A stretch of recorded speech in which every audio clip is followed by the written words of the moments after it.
بس تشوفوها الشكل راح يشهي. اليوم راح نذوق كلها واقول لكم من تجون هنا شنو تقدرون تجربون.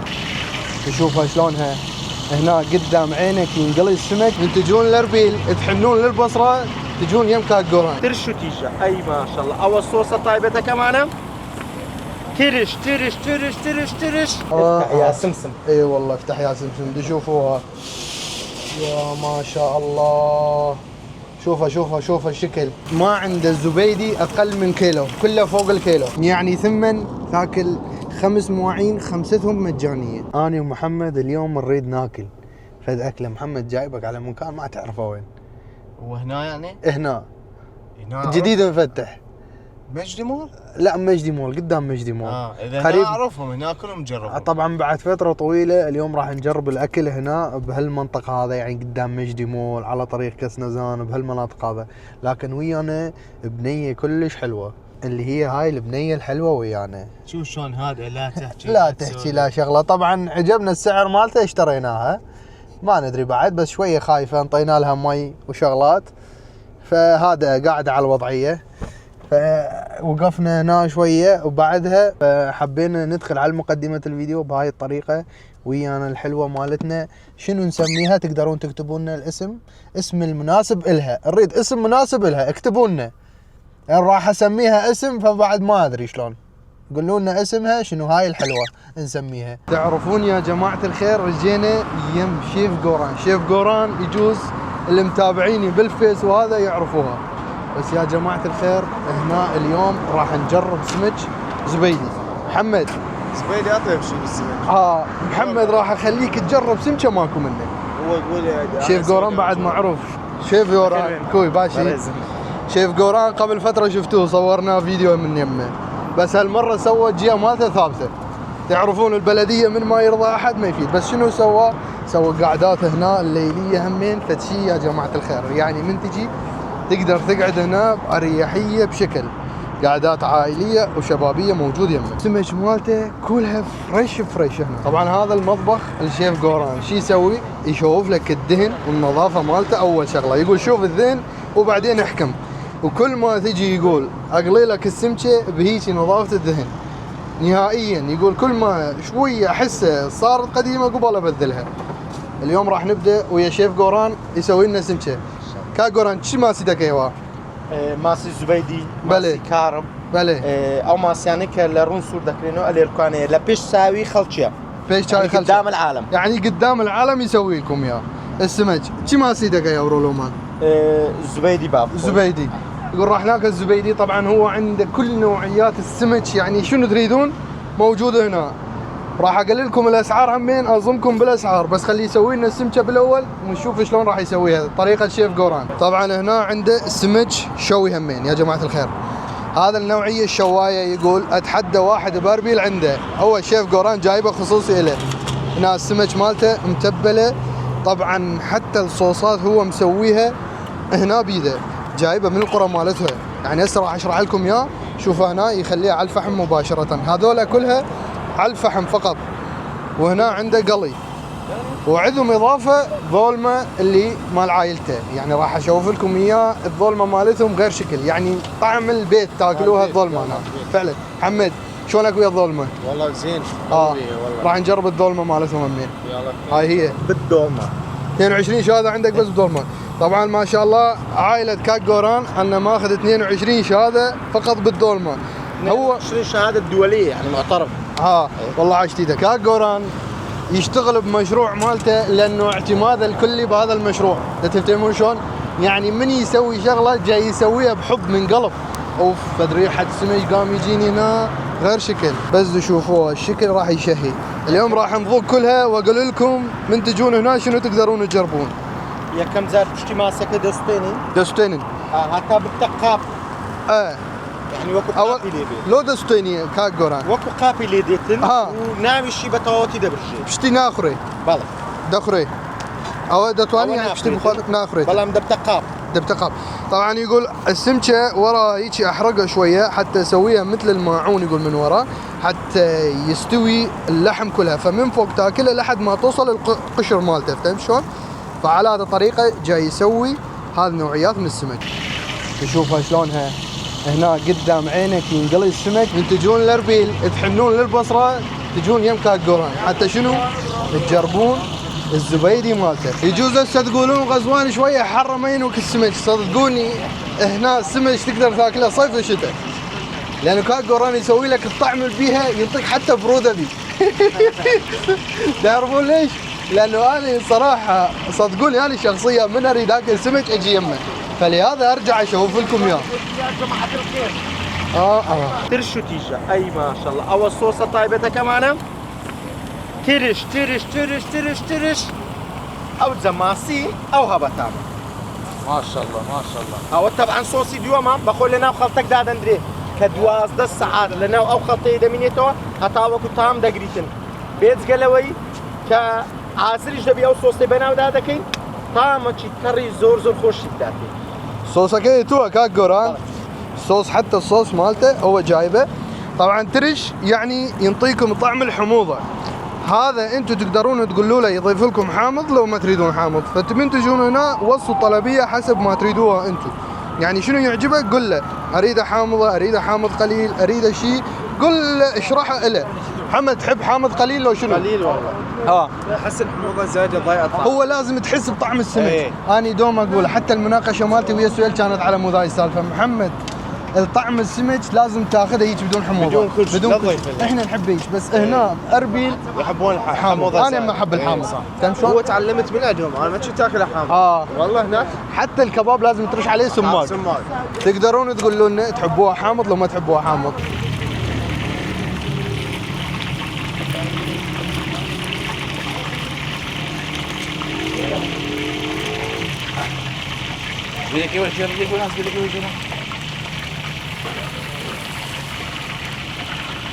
كيك كيك كيك يقول لك كاك قوران، والله مسويها مثل الكيك. هاي دز خوش بي. محمد شو رجعت انت كنك يختلف. مو حتى الريحه مالته طيبه تحس،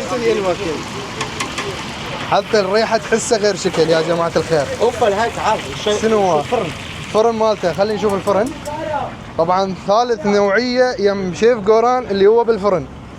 خلينا ندخل على المطبخ مالته. ما شاء الله شوف نظافه المطبخ شلونها، كل شيء مرتب، وكلها اللي جاي يشتغلون به شغلات سفريه، يعني حتى اذا تقعد يجيبوك بشغلات سفريه. طبعا ثالث شغله الحاضره يم شيف قوران اللي مال فرن.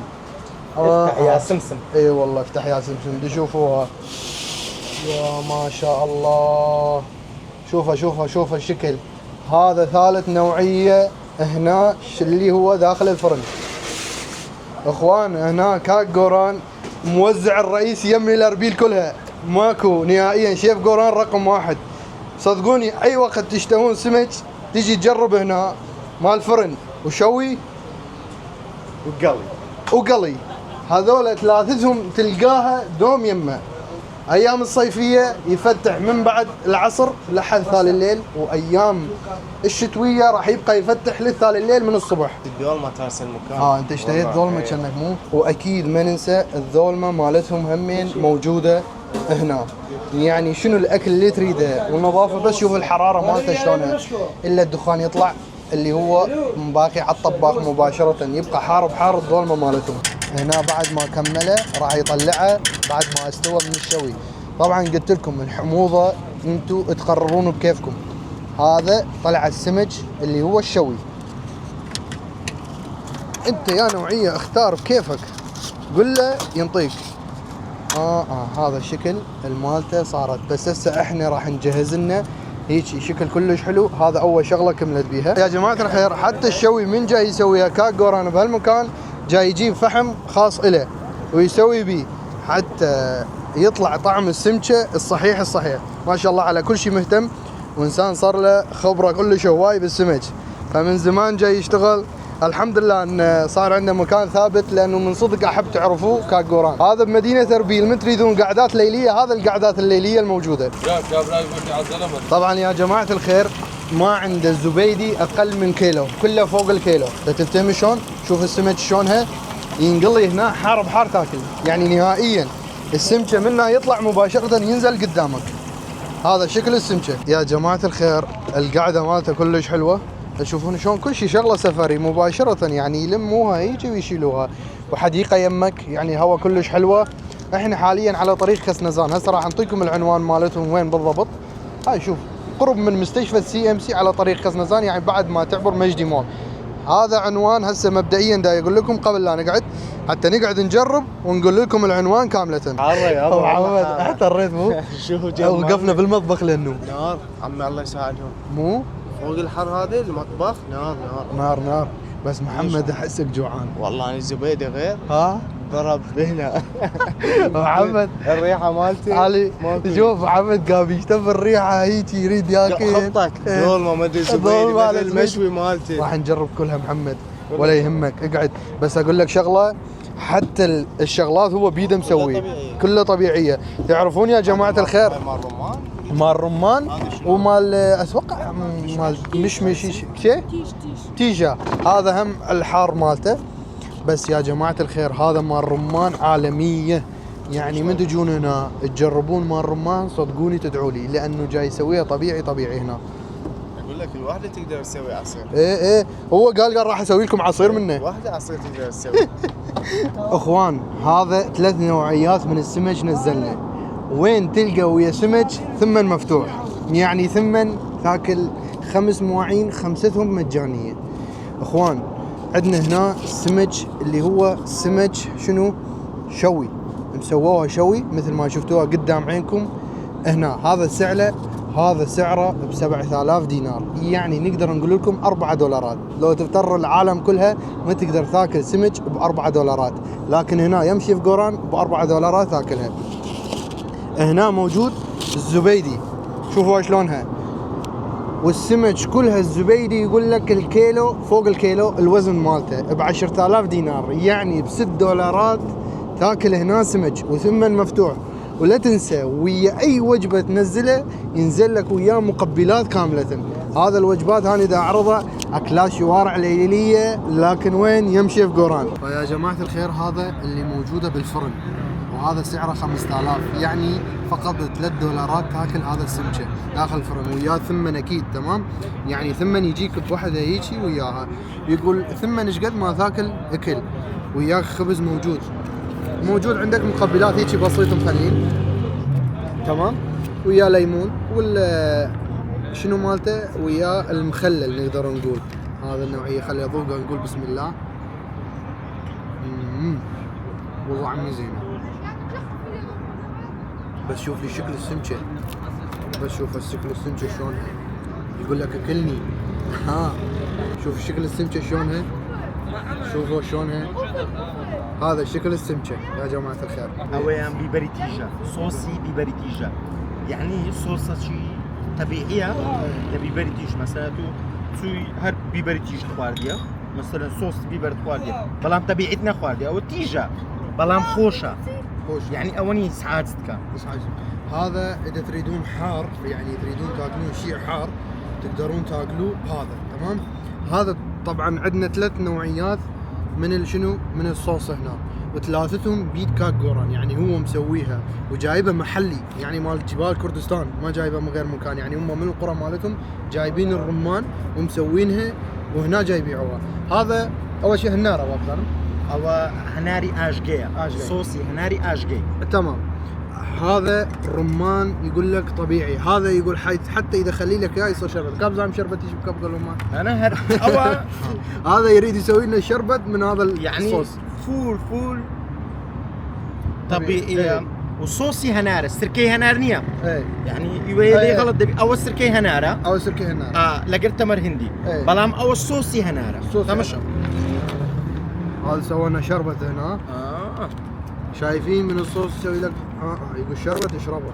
والله راح اشربها انا. واني اول شخص ابيع سمك بالطعم الرمان. طعم الرمان، يعني مثلا هسه انت تريد تعال سمك بالطعم الرمان، بس كلش طيبه. والله بس يقول ابيعه بطعم الرمان السمك مالته، يعني هو هذا اختصاص مالته. شوف هذا سوالنا يا شربت، انا راح اذوقه هذا اشوفه يطلع شربت لو لا. دكاته شربت يكسر. والله بخواق كسر واب ظالم شربته. هسه لانما والله شربت رمان يخلي اي والله شربة رمان يعني فعلا قبل خبطها وسوانا اري والله بس تيكلب كلا قرعاوي زور صار زور خوش تيكلب هناك هم قام يسوون نفس الطريقه شوفوا شلون نفس الطريقه صارت افتريناه شوفوا بس يا جماعه الخير فعلا صارت شربة رمان طبيعي يعني قبل اشربها قول بسم الله خلينا نبدا ناكل كاك جوران لقرمان كاك جوران اتو شيفي كان خوشترين تعمل اتو والله عمل تامي خواردني ماسي تيرنابم طبعا 3 ساڵ و 6 مانگە ئەمن بە بەردەوام هەموو ڕۆژێک بەبێ ئەوە یەک ڕۆژم يعني باز دابي ماسي دەخۆم. يقول صار لي تقريبا 6 شهور كل يوم اكل سمك يعني من قد ما حاب السمك مالته. فيا جماعه الخير احنا من راح نجرب السمك. محمد قبل دخله بيده. محمد شلونه؟ هذا طيب. محمد انت كان عينك على الزبيدي. اوه ما شاء الله ما شاء الله يعني حتى جو الهاي مستويه فول.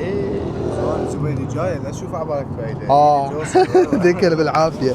طبعا يا جماعه الخير هنا السمكه شرط يقول من تكسرها يجيك بيها صوت. شوف اسمع الصوت مالته. هلا يقرب لكم المايك. كاكوران بشكينا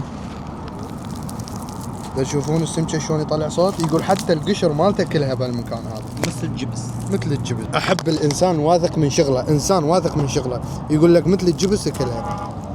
بس نشوفها شلونها. هذا الشكل مالته.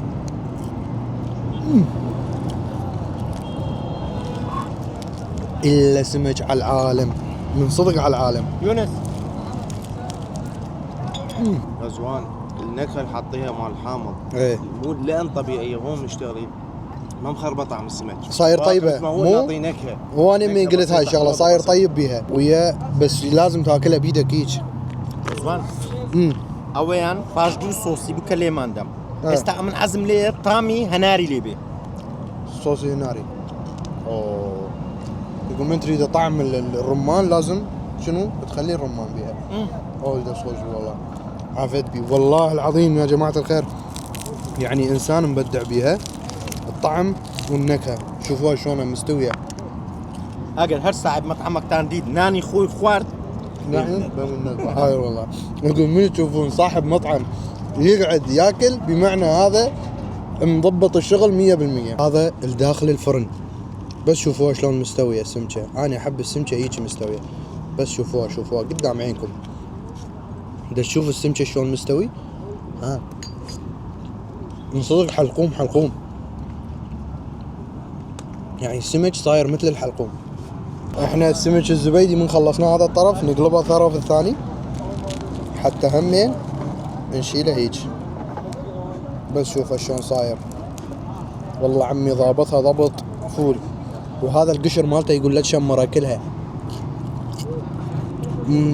صدقوني القشر تحسه فول اوميجا 3 مقسب يعني تاكله عادي شافك فشي طيب جاي تحس تاكل. احنا المهم يومنا شنو ان انت من تجي هنا باربيل تاكل لك اكلات طيبه.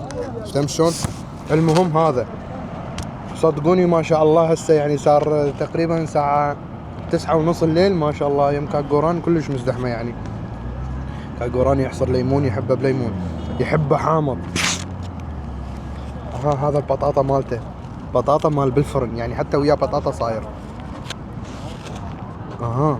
براستي درجه هيك يعني من صدق رقم 1 مسوي السمكه مالته.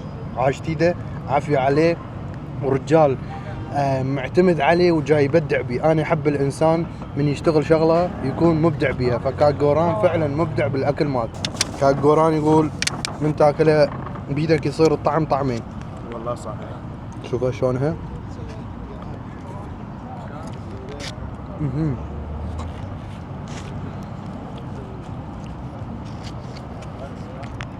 هذا السمك مالته. هاي بصلصة الرمان كلش طيبه رمان وياها عالم ثاني. اللي يحبون الحامض هنا ختامية الحامض. يقول حتى اذا جيتوا ما عجبكم الاكل انا اكل بمكانكم. شرط يقول الا راح يعجبكم. ما يقصر ياكله. بس فعلا شيء طيب صاير يعني تسوى عنكم تجربوها.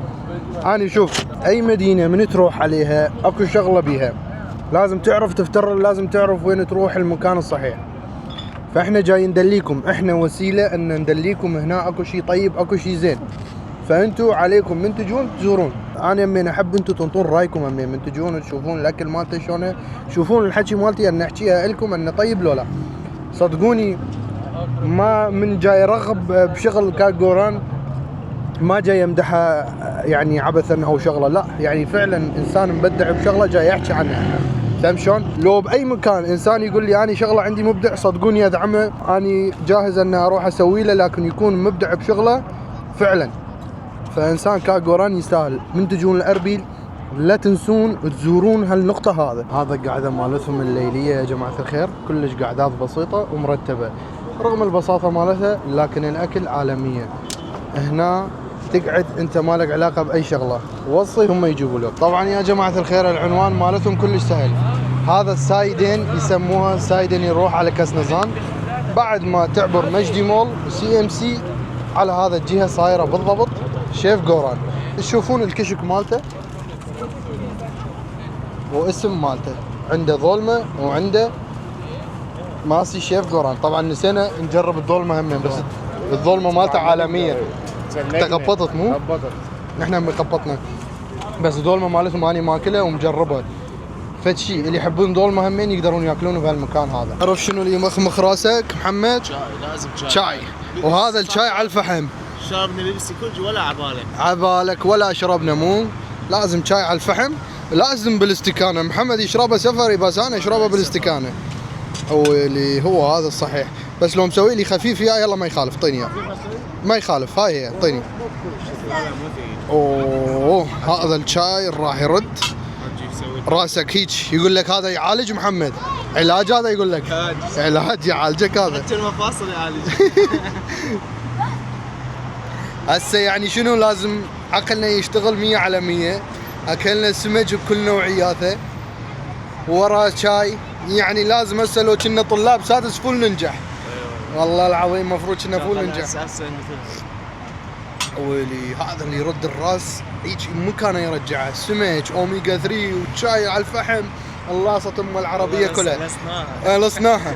احنا يا جماعه الخير كل الفعاليات اللي سويناها اليوم على سايدين كسنزان مقابل مجدي مول، هذا المحلات كلها والشاي على الفحم تلقون وين ما تروحون. وهاي القعدات الحلوه همين راح نقعد انا ومحمد هنا.